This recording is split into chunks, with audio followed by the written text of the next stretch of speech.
Merci d'être là. Ben merci. Merci. Donc, avec Ligue Parneuf, on a le plaisir de se retrouver ici au Moulin Marcoux ce soir avec Yann Kelly. Bonsoir. Bonsoir. Donc, Yann, on peut parler un petit peu de ton parcours professionnel. D'où est née ta passion pour la musique? C'est une... Wow, on retourne au loin. début. Je pense que c'est à cause de mes parents qui écoutaient beaucoup de musique. Puis après ça, mon grand frère qui, lui, a commencé à jouer dans des bands, puis tout ça, puis il laissait traîner des instruments, puis ça s'est mis à me fasciner. Puis j'ai écouté sa musique, après Jimi Hendrix, des choses comme ça que lui écoutait, puis ça m'a... Je pense que ça vient de là. Marcher en silence dans la pluie, alterner bon sens et conneries, au milieu d'une ville qui doute, suivre la déroute. Montréal, Montréal, oublie-moi pas. L'étincelle est venue très jeune aussi pour Ouais. la musique. Puis ton parcours professionnel un petit peu, comment tu as débuté sur scène? Ça a été quoi tes premières expériences? Ben, c'est avec justement, je me rappelle le band plus vieux, plus cool que moi au secondaire, ils m'ont entendu chanter dans un contexte autre. Puis là, ils cherchaient un nouveau chanteur, puis dans le fond, ils m'ont demandé de chanter avec eux. J'avais 14 ans. Les premiers shows que j'ai faits, c'était ça. Puis après ça, un peu plus tard, on avait fait des shows de cégep, tout ça, à Montréal, au Club Soda, tout ça. Puis c'est de là. Mais là, je faisais juste chanter à ce moment-là. OK. Puis ben après ça, je me suis mis à m'enregistrer, tout ça, puis écrire des chansons. Puis je sais pas, c'est devenu quelque chose qui s'est mis à me parler plus. Puis en même temps, pour faire de l'argent, quand j'avais fin adolescence, début vingtaine, ben, j'étais technicien aussi. J'avais trouvé de la job dans un domaine connexe. Tu sais, comme ça, je m'imprégnais du spectacle puis tout ça. Fait que j'étais jamais loin. J'ai travaillé au Spectrum à Montréal un bout de temps comme tech, puis comme gars de ménage au début, mais après ça comme tech. Puis j'ai vu beaucoup de shows là, qui m'ont beaucoup inspiré. Puis Fait que ça a commencé comme ça. Puis comment tu t'es retrouvé sur scène, finalement? ben, avec justement les contacts que j'ai faits avec des techniciens puis tout ça, j'ai eu des opportunités des fois de faire des premières parties, des choses comme ça. Une fois au Théâtre Saint-Denis, c'était un spectacle de Alanis Morissette. Moi, je travaillais sur le crew là-bas, puis ils cherchaient une première partie, puis ma coloc, qui était éclairagiste, elle a dit « Ben, Ian, il a fini un disque, là, tout ça. » Puis, fait que là, à 4 heures l'après-midi, le promoteur, il a dit « Ben, va chez vous, cherche ta guitare, puis you're on. » Puis là, fait que ça, c'était un des premiers, mais c'est arrivé une couple de fois des opportunités comme ça avec des gens que je connaissais, puis un gars un technicien avec qui je travaillais, il était allé travailler à la télévision, puis il avait amené mon CD à l'équipe de Belle et Bomme, puis ça a été la première fois que j'ai fait une télé, puis il y a des choses qui ont quand même découlé de ça. See the smile with a cross on his arm and his eyes full of pain, with a can in the bag and a cat in the rain, with the cracks a tag and a shame. Une autre époque aussi, quand tout le monde écoutait la télé, Ouais. et si on passait à la télé, beaucoup de monde nous voyait en même temps. Maintenant, l'audience est beaucoup plus diluée. Ça se passe quand même différemment. Ça n'a pas le même impact, mais j'ai eu des petits breaks comme ça qui ont fait que ça a accéléré mon parcours. Ouais. Puis ta démarche artistique, finalement, c'est quoi tes inspirations là, musicales? Bien, musical, il y en a tellement. C'est drôle parce que là, à l'ère où les ordinateurs peuvent générer de la musique, on dirait que je me réintéresse à ce qu'on a fait avant.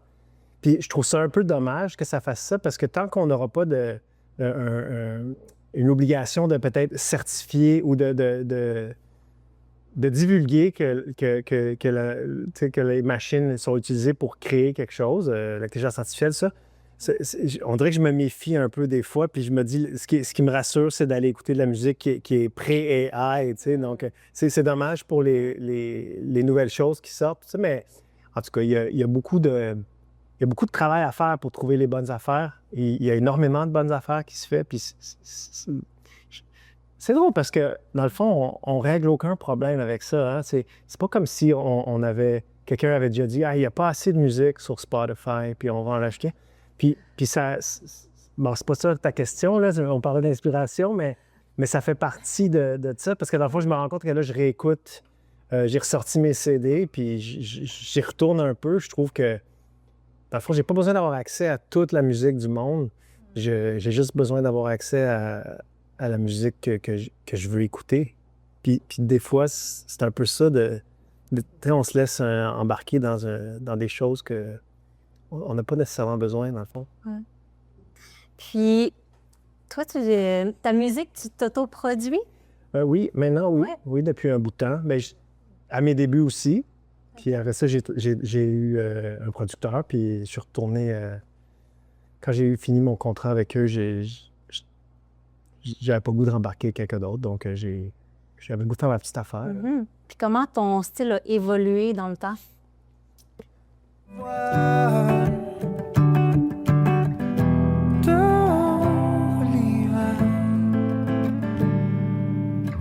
Et ça rentre chez nous à grands coups de tonnerre. Il y a quelque chose dans l'air. Mais on s'aime quand on peut. Et quand on s'aime, on peut tout faire. Bien, j'ai beaucoup travaillé tout seul, à mes débuts surtout. Après ça, j'ai eu envie d'avoir des bands, donc des musiciens avec qui jouer, puis j'ai joué avec du monde sur scène. Mais je dirais que depuis 5-7 ans, ce que j'aime le plus, c'est d'être dans une pièce avec des musiciens puis des musiciennes, puis de faire de la musique ensemble. Donc, mon parcours, il est un peu... Je retourne un peu à la... Je pense que ça évolue comme ça, mon parcours, de plus solitaire à finalement, je découvre que je suis quelqu'un qui aime ça, collaborer, puis profiter aussi de ce que les autres ont à offrir. Puis je veux pas réécrire la même tune tout le temps, puis faire le même album. Donc, c'est le fun de bien s'entourer, puis de laisser les autres prendre la place. Alors, des fois, au début, on a besoin de prouver qu'on est capable de faire des choses, mais en vieillissant, je pense qu'on... Si j'ai une qualité maintenant, c'est peut-être de bien m'entourer. C'est important. Oui. Puis parfois, tu chantes en français, parfois en anglais. Mm-hmm. Comment vient l'inspiration? J'aime les deux.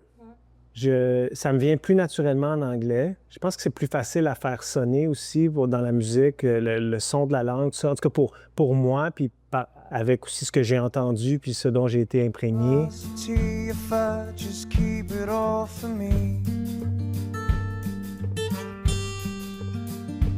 Can I talk sense into them, even though I have a weapon in my hand? Can you take me home for a little while? Can you bring a smile? Je veux dire, ça revient tout le temps aux Beatles. Hein? Je veux dire, si les Beatles y avaient été francophones, ça serait différent, mais il y a comme un son qu'on, sans le vouloir, on essaie de reproduire. Mais j'aime beaucoup écrire en français. C'est plutôt le son que je trouve difficile à avoir. Alors, ça demande plus de travail, je trouve, pour sonner bien en français. Mais c'est tout aussi intéressant. Des fois, je trouve que mes chansons en français sont pas toujours à la hauteur de celles en anglais. Disons que pour en écrire une bonne à mes standards, une bonne, parce que je prétends pas écrire les meilleures chansons au monde, mais pour en écrire une bonne en français, j'ai besoin d'écrire peut-être 7-8 tunes, puis pour en écrire une que moi je juge bonne en anglais, souvent 2, puis là, ils m'ont dit qu'il y en a une que je vais trouver assez bonne, tu sais, fait que c'est vraiment plus difficile. Puis tes nouveautés, qu'est-ce qui est sorti dernièrement? Ben, dernièrement, j'ai sorti... Je chante des fois des chansons un peu... que j'ai enregistrées au fil du temps, puis qui traînent un peu, puis que j'ai jamais fini. Là, en ce moment, je m'intéresse un peu à ça parce que j'ai vendu ma maison avec mon studio, puis là, je suis en train de me construire un nouveau studio dans un nouvel endroit. Alors, Mais je trouve ça quand même le fun parce que là, je suis comme, ah, ça, c'est bon, pourquoi j'ai pas fini ça? Fait que Tu retombes sur je retombe, puis je finis des projets, des chansons que j'ai écrites des fois avec d'autres mondes aussi, puis que finalement, on n'a pas fini. Puis, fait que je trouve ça le fun. Sinon, en 2024, j'ai sorti 2 albums. Après ça, je suis allé faire quelques spectacles avec mon gros band là, de 11 personnes. Puis là, je suis rendu là. Je suis rendu dans l'écriture. Puis ça donne que j'ai une série de spectacles, mais j'ai rien de vraiment nouveau à proposer. Mais ce que je trouve ben, c'est pas vrai, en fait, il y en a 1 ou 2 dans le show. Là. Mais ce que j'aime, c'est que j'ai comme 7 ou 8 albums maintenant, je pense. Fait que j'ai vraiment pu choisir les tunes de mon répertoire que ça me tentait de jouer. Au début, il faut mettre des chansons des fois que celle-là, ça me tente moins de la faire live ou tout ça. Là, c'est comme vraiment comme c'est ce que je trouve le fun d'accumuler du répertoire. Vraiment. Fait que c'est ce qu'on va avoir accès ce soir ici même au Moulin Marcoux. C'est pas la première fois que tu viens ici. Fait qu'il y a une super belle salle de spectacle, c'est quand même intime, fait que ça doit te faire plaisir de revenir jouer ici. Absolument, ben oui, certainement. Ça fait longtemps que je suis pas venu, puis c'est vraiment agréable de revenir ici, puis j'ai hâte de voir du monde, là, ce soir. Oui, ben on a très hâte de t'entendre, en tout cas, fait que merci beaucoup. Merci. Puis on écoute le spectacle tout à l'heure. Merci. Le bonheur comme du papier